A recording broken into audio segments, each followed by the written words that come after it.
Cari telespettatori, eccoci insieme. Abbiamo un'altra intervista, un tema molto importante perché parliamo di patologie. In questo caso in collaborazione dello IOV e soprattutto della disponibilità del professor Giuseppe Lombardi. Grazie di essere qui con noi, di dedicarci del tempo che è importantissimo. Responsabile neuro-oncologia dell'unità operativa complessa di oncologia 1 dello IOV. Parleremo di tumore al cervello. Io adesso semplicizzo, in realtà andremo nello specifico, parleremo anche di terapie, di innovazioni, di ricerca con dei risultati veramente straordinari che sono stati conseguiti proprio dallo IOV di Padova e non soltanto, di nuove prospettive di cura e quindi avanzano anche le prospettive di vita e di qualità, poi di vita, qualità di cura personalizzate, che noi tante volte sottolineiamo questo aspetto, professore. Allora, ci spieghi un attimo, quando si dice genericamente, io ho detto in termini anche improprio, però per farmi capire bene da tutti, tumore al cervello, spaventa, terrorizza, ci sono però molti casi, un incremento significativo anche in giovane età, di che cosa stiamo parlando?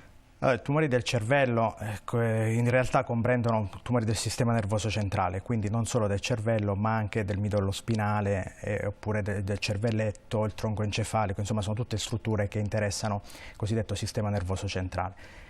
Nel campo oncologico sono neoplasie cosiddette rare, interessano circa 4-5 casi per 100.000 abitanti, sono in realtà delle neoplasie molto eterogenee, quindi noi abbiamo, secondo la nuova classificazione mondiale, abbiamo più di 100 tipi diversi di tumori del sistema nervoso centrale. Quindi immaginate, questo non rassicura però. immaginate questa molteplicità. Ovviamente all'interno di questo ci sono dei tumori che sono più frequenti. Quindi tra questi il più frequente nell'adulto, per quanto riguarda i tumori cosiddetti maligni, è il glioblastoma.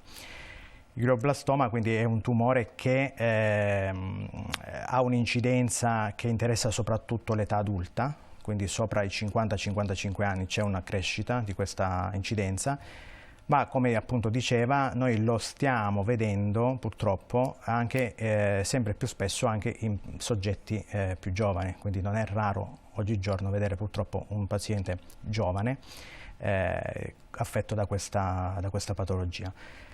È una patologia che ha un trattamento che utilizziamo da molti anni. Questo significa che è una patologia, una malattia resistente ai trattamenti oncologici tradizionali, ma devo dire che ultimamente abbiamo la possibilità di utilizzare trattamenti sperimentali che stanno dando anche dei primi risultati positivi. Quindi... Allora io interrompo un attimo perché poi voglio che ci soffermiamo bene su questo aspetto, però andiamo a monte. Questo tipo di tumore in particolare, come si manifesta? Qual è anche per chi ci ascolta, la sintomatologia e il decorso? Perché quello che terrorizza molte persone, oltre al tumore in sé per sé, è la fase metastatica eventuale, la compromissione pluriorgano, oppure a livello, quando stiamo parlando di cervello, però di compromissioni di altro genere. Sì, quindi, come avviene questo? E dove colpisce? Allora, parlando del glioblastoma, il glioblastoma è una patologia che nasce molto velocemente, cioè insorge molto velocemente, quindi noi non abbiamo dei sintomi premonitori già anni prima. Sono delle malattie che hanno una crescita veloce e quindi spesso in persone che stanno bene all'improvviso insorgono dei deficit neurologici che sarebbero che possono essere, sì, che possono essere ad esempio l'insorgenza di crisi epilettiche, quindi in persone sane fino a quel momento che non avevano mai avuto questi sintomi, ci può essere un mal di testa molto forte improvviso che non diminuisce, quindi anche prendendo la cosiddetta aspirina, certo, o antinfiammatori, spesso si associano anche a vomito incoercibile, cosiddetto, che è soprattutto mattutino, che tende a avere una pressione molto forte, quindi un vomito improvviso, oppure a dei deficit neurologici di tipo motorio, quindi ad esempio l'impossibilità ad esempio a parlare all'improvviso, si ha difficoltà a parlare, oppure a muovere la mano, oppure anche a camminare, a perdita dell'equilibrio, quindi a volte non si riesce, e quindi nella stragrande maggioranza dei casi queste persone si recano al pronto soccorso dove appunto viene fatta tutta una serie di indagini e una volta diciamo, evidenziata la presenza di masse a livello cerebrale, poi viene istituito tutto un iter, quindi che prevede poi il consulto del neurochirurgo, del neurooncologo, insomma tutto l'iter che poi viene sviluppato una volta avuta la conferma. Questo tipo di glioblastoma, questo tumore, dove si radica? In quali parti del nostro cervello? Il glioblastoma è un tumore che può insorgere in qualsiasi regione del cervello, quindi non ci sono delle regioni più frequenti o meno.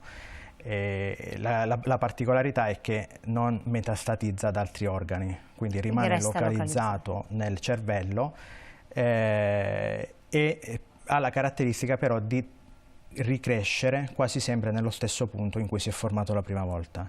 Quindi questa è la sua particolarità, quindi di non metastatizzare, però nello stesso momento tende a ritornare nello stesso punto e quindi a volte a far riemergere i sintomi che si erano avuti in precedenza. Quindi essendo poi il cervello racchiuso in una scatola cranica, la pressione aumenta e quindi è questo che poi porta alla cosiddetta ipertensione endocranica con i sintomi che abbiamo visto prima. Si forma per qual è la causa scatenante e poi c'è una componente anche di carattere genetico, di altro genere, proprio per arrivare poi a spiegare anche il tipo di cure e di trattamenti che sono stati intrapresi? Sì, il glioblastoma come causa unica, certa, abbiamo solamente le radiazioni cosiddette ionizzanti, quindi sono per fare un esempio le radiazioni di Chernobyl o per la bomba atomica, perché si era visto proprio che c'era stato un aumento dell'incidenza dopo questi fenomeni. Altre cause certe non ce ne sono, quindi al 100%. Abbiamo delle ipotesi, diciamo, sono stati fatti degli studi che hanno ipotizzato un nesso causale con alcune sostanze chimiche, soprattutto per esempio i pesticidi, sostanze inquinanti presenti nell'ambiente. Per quanto riguarda la genetica, non abbiamo una trasmissione ereditaria come per esempio altri tipi di tumori, ad esempio il tumore della mammella, quindi non c'è un gene che noi possiamo andare ad analizzare per capire se c'è questa predisposizione. Esistono delle cosiddette sindromi tumorali che sono caratterizzate dalla presenza nello stesso individuo, nella stessa famiglia di più tipi di tumori differenti, dove a volte può entrare a far parte anche il glioblastoma. Quindi una predisposizione? Questa predisposizione in queste sindromi che però diciamo fa parte del 5% dei glioblastomi rientrano in queste sindromi cosiddette ereditarie. Quindi, a seguito di questo, qual è stato il trattamento? Che tipo di trattamento? Perché sappiamo quando parliamo di tumori in genere c'è il trattamento farmacologico, poi c'è chemioterapico, radioterapico, interventi chirurgici, poi a seconda dei casi. Allora, il primo approccio terapeutico è la chirurgia, quindi la neurochirurgia. Quindi è fondamentale avere un debulk, cosiddetto, diciamo in termine tecnico, quindi un'asportazione più ampia possibile della malattia. Abbiamo oggigiorno a disposizione varie tecniche nuove anche di microchirurgia che consentono veramente di avere un'asportazione massimale. Ovviamente diciamo che il compito anche del neurochirurgo è quello di avere sempre un po' una bilancia tra l'asportazione massiva e l'eventuale insorgenza di deficit neurologici. Quindi oggi per fortuna abbiamo una neurochirurgia che tende a limitare molto i deficit post-chirurgici, quindi noi di solito ci troviamo anche di fronte, quando vediamo il paziente una volta che è stato operato, spesso ci troviamo di fronte a pazienti che comunque hanno una buona condizione clinica, meritevoli quindi di affrontare un trattamento adeguato post-chirurgico che consiste nella radioterapia in associazione alla chemioterapia. Però ci sono delle compromissioni successive, cioè una persona può auspicare poi di avere una qualità di vita e una quantità di vita, come dite anche voi, sufficiente oppure no? La qualità di vita rimane uno dei primi, diciamo, obiettivi del trattamento di questi pazienti, anche perché sono pazienti che possono avere anche durante il corso del trattamento, dovuti alla malattia, magari possono avere anche dei deficit neurocognitivi.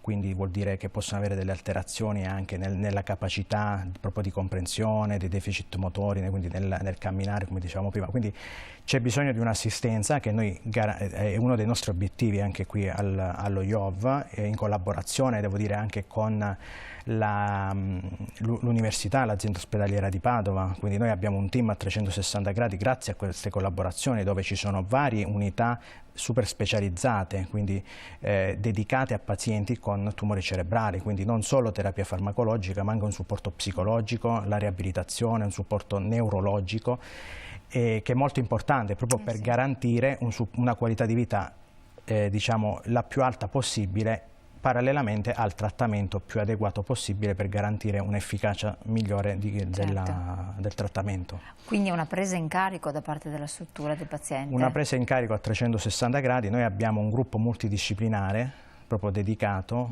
per pazienti neurooncologici, dove ogni caso viene discusso davanti a tutta l'equipe proprio per garantire questo supporto, diciamo, per garantire una migliore qualità di vita ma anche un migliore trattamento oncologico.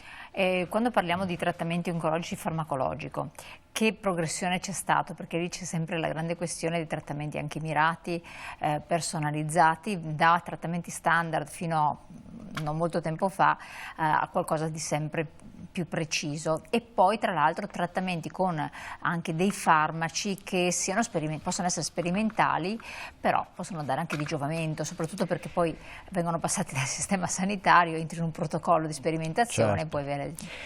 Allora, sono i pazienti con tumori cerebrali, indipendentemente dal tipo di tumore, se glioblastoma, perché come dicevo prima abbiamo una serie di numerosi altri tipi di tumori, è estremamente importante cercare di trattare questi pazienti all'interno di protocolli sperimentali. Perché? Perché finora noi abbiamo utilizzato un trattamento che consiste nella radioterapia in associazione a chemioterapia standard, che ha una efficacia, diciamo, limitata.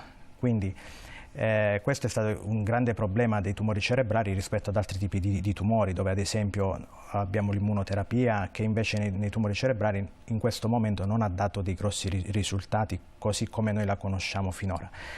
Quindi l'obiettivo è quello di poter trattare questi pazienti con nuovi farmaci che possono dare dell'efficacia in più rispetto ai farmaci tradizionali, ed è quello che stiamo assistendo in questo momento. Ad esempio noi abbiamo dei farmaci cosiddetti target, cioè che vanno a colpire dei bersagli molecolari presenti in alcuni pazienti con glioblastoma ma anche con altri tipi di tumori cerebrali, che stanno dando degli ottimi risultati.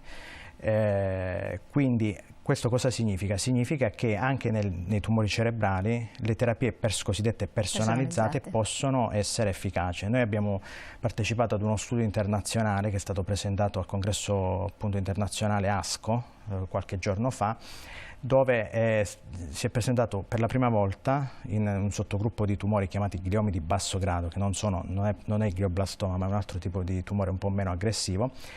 Però questo studio internazionale ha dimostrato come l'utilizzo di un farmaco che va a colpire una mutazione genetica di un gene che si chiama IDH aumenta notevolmente il tempo alla recidiva, quindi più del doppio rispetto Questo è importantissimo perché quello è il problema. E quindi questo per esempio diventerà quello che adesso era, fino a pochi mesi fa, era una terapia sperimentale, da domani diventa una terapia standard. Quindi noi abbiamo trattato dei pazienti all'interno di questo protocollo proprio sperimentale, quindi è molto importante dare questa possibilità, proprio perché abbiamo adesso dei nuovi farmaci molto promettenti, quindi questo è solo un esempio. Adesso partiranno anche numerose altre sperimentazioni, ad esempio noi siamo il centro coordinatore di uno studio internazionale che valuterà ad esempio un dispositivo che viene diciamo, inserito all'interno della calotta cranica, diciamo, durante l'intervento di rimozione della malattia.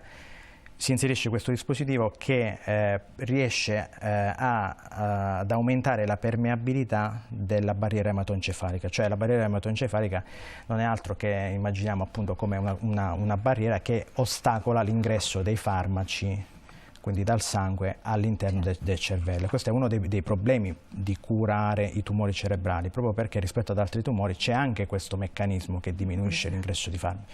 Quindi questo è uno studio internazionale che partirà nei prossimi mesi. Quindi è ancora in fase in itinere, insomma, all'inizio, per sperimentare. È una cura sperimentale. In America è già stata fatta la prima fase, che ha dimostrato dei risultati molto buoni, quindi adesso si partirà con uno studio internazionale.